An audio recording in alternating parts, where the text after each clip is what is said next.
I want to tell you about a study that genuinely surprised me. In 2011, an economist decided to study the lives and careers of thousands of employees across different industries. And what he found was uncomfortable. The attractive people, the ones society would call good looking, were consistently earning more money than the people who want. Not because they worked harder, not because they were smarter, just because of how they looked. Today, we're going to talk about something called beauty privilege. Is it real? How deep does it go? And if you're not the most attractive person in the room, what does that mean for your life? But we're also going to talk about something most people don't expect: the beauty curse. Because it turns out, being beautiful has a price too. Let's go deep on this. I need you to do something before we start. I need you to pull out the thoughts you've had, the ones you felt a little guilty for thinking, the ones that felt like jealousy, so you pushed them away. Maybe it was back in school, that girl who sat next to you. She barely studied, but somehow her grades were always solid. The teachers adored her. They smiled at her differently. You worked twice as hard and got half the recognition. Was it because she was prettier? Or maybe at work, that colleague who got promoted, not because their numbers were better than yours, not because they stayed late like you did, but somehow they kept getting invited to the important meetings, kept getting introduced to the right people. Was it because they were more attractive? Or maybe you've sat with friends and someone said, half joking, half serious, if I were better looking, life would just be easier. Here's the thing. A survey done in America found that people report experiencing more discrimination based on their appearance than based on their race. Let that sit for a second. We grew up being told, don't judge a book by its cover. We were taught it's wrong to treat someone differently because of how they look. So why is life constantly proving the opposite? Let's start somewhere we can actually measure things. The job market. Picture this. You've spent years building your resume. Good university, strong GPA, solid experience. You send it out to dozens of companies. Silence. Meanwhile, your friend, whose resume is objectively weaker than yours, sends his out and gets callbacks within days. Is it possible it's because he's better looking? In 2015, researchers decided to answer exactly that question. They created a large set of identical CVs. Same education, same skills, same work history, everything equal. The only difference? The photo attached. They sent out over 5,000 job applications. The result? Candidates rated as more attractive received 36% more responses. Same CV, different face, 36% more opportunity. They didn't necessarily get the job, but they got the chance to try. The interview, the foot in the door. If your photo is less attractive, that door often doesn't open at all. Now let's talk about money. In 2011, an economist named Daniel Hammermesh wrote a book called Beauty Pays. Employees who were rated above average in attractiveness earned 3 to 4% more than their average-looking peers. That's not much, you might say.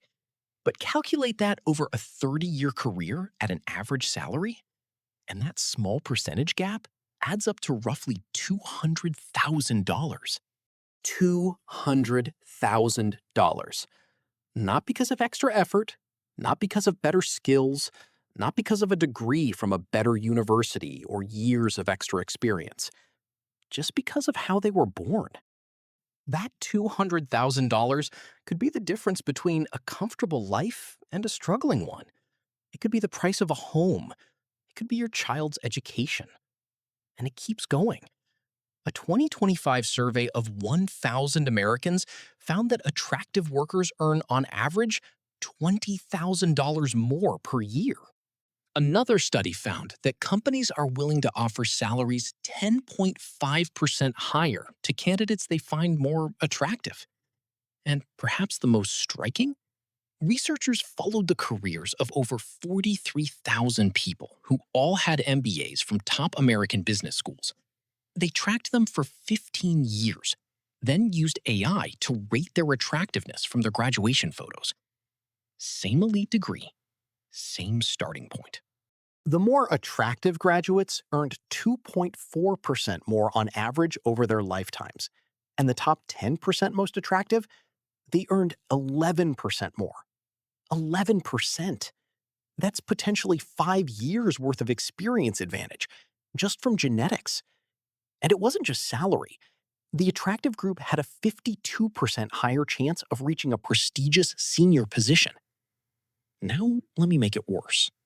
Because it's not just that attractive people earn more, it's that unattractive people earn less. A 1994 study found that attractive men earned about 5% more than average, but unattractive men earned 9% less than average. The penalty for being unattractive is almost double the reward for being attractive. And maybe the most unsettling finding of all? Children rated as less attractive at ages 7 to 11 go on to earn 15% less over their entire lifetime. For girls, the gap was 11%.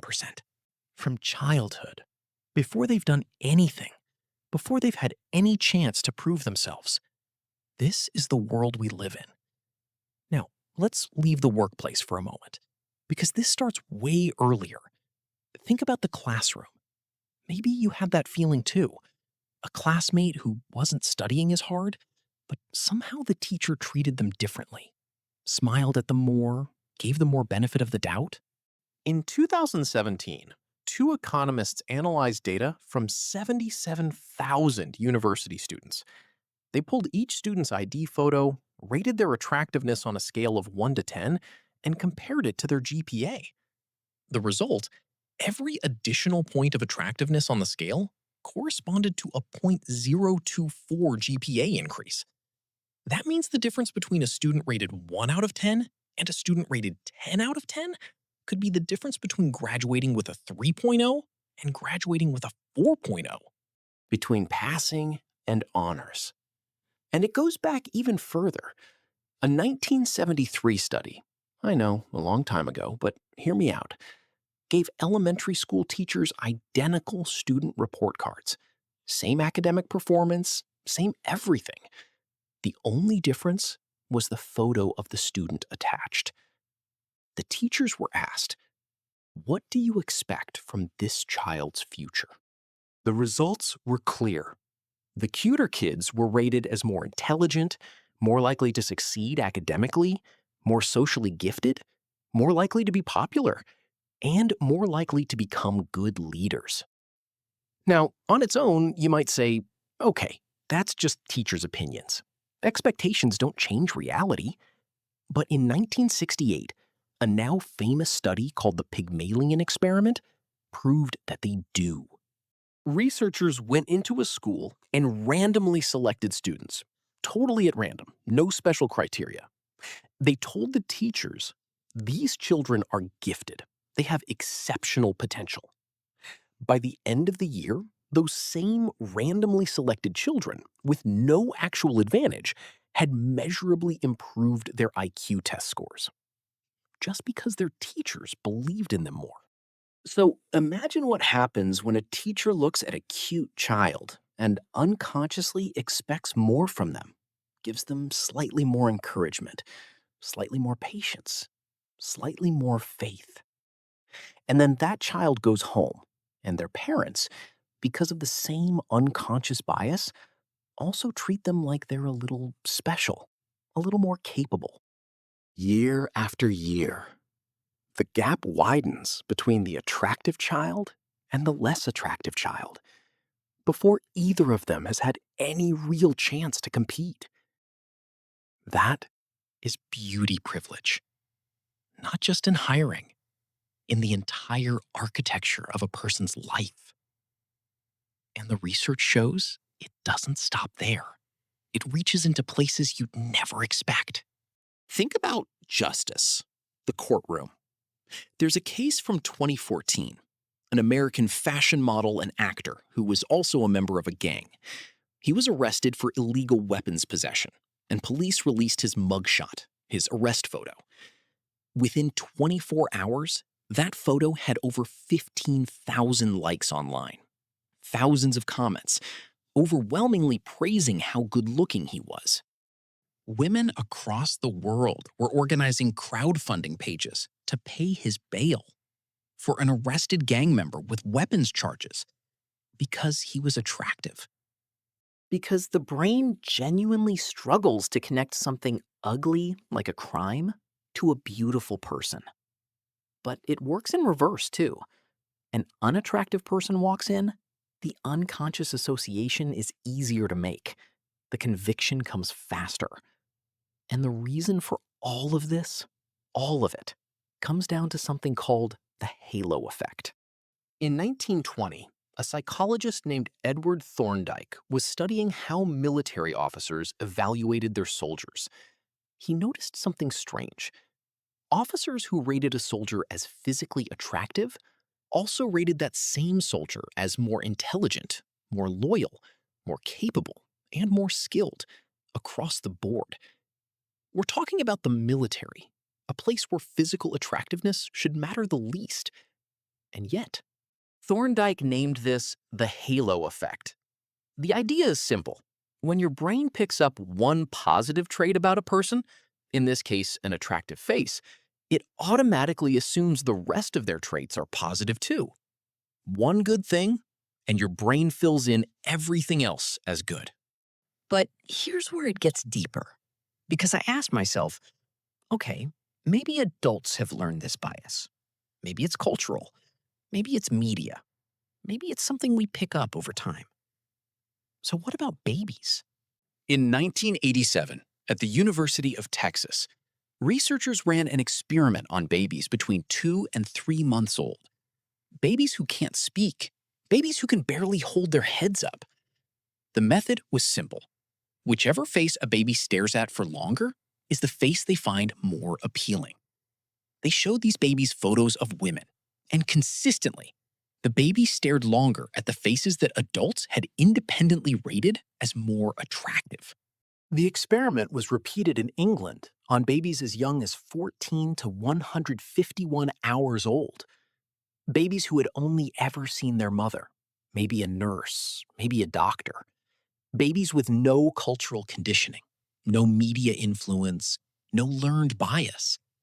And still, they stared longer at the faces adults considered beautiful. So why? What makes a face beautiful to a brain that has experienced almost nothing?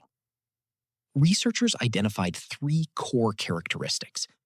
Averageness. If you took photographs of every person from a country and blended their faces together, the result, the perfectly average face, would be considered the most attractive face of that group. The closer your face is to the population average, the more attractive it's perceived to be. Because an average face signals that you carry no unusual mutations, no developmental abnormalities. You are a solid representative of your species. 2. Symmetry. Is the left side of your face similar to the right side? Many developmental disorders and growth-related illnesses cause facial asymmetry, so a symmetrical face is a biological signal. This person developed without major disruption. Their health is good. 3. Sexual dimorphism. The features that signal female or male. For women, larger eyes, fuller lips, a smaller jaw. These signal youth and femininity. For men, a wider jaw, a stronger bone structure. These signal masculinity and strength. This is why superhero characters are drawn with extremely strong jawlines. It's not random aesthetics, it's ancient biology. So beauty isn't just cultural preference. It is, at its root, our brain's way of assessing the health and genetic quality of another person. So why do we favor them?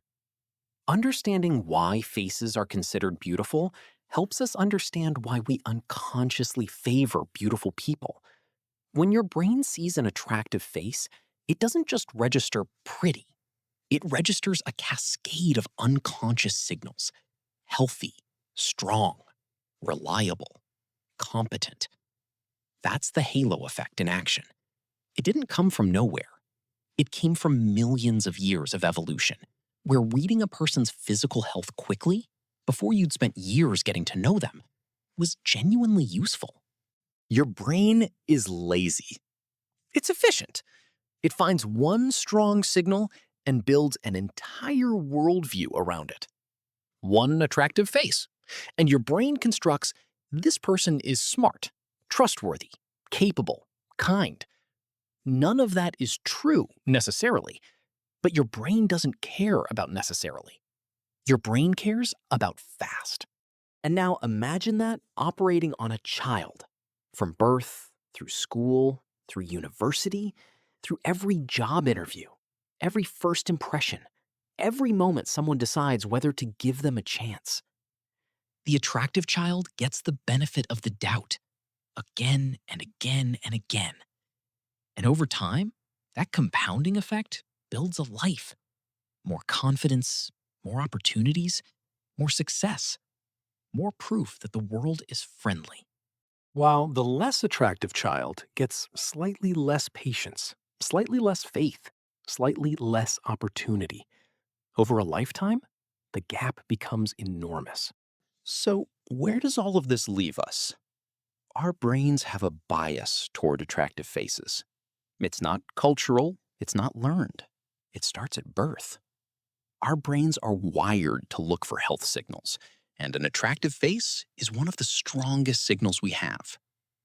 This bias is mostly unconscious. Teachers don't try to favor the cute kids. HR managers don't intentionally choose the good-looking candidate. Juries don't deliberately let beautiful people off. It just happens. Silently, consistently, at every stage of life.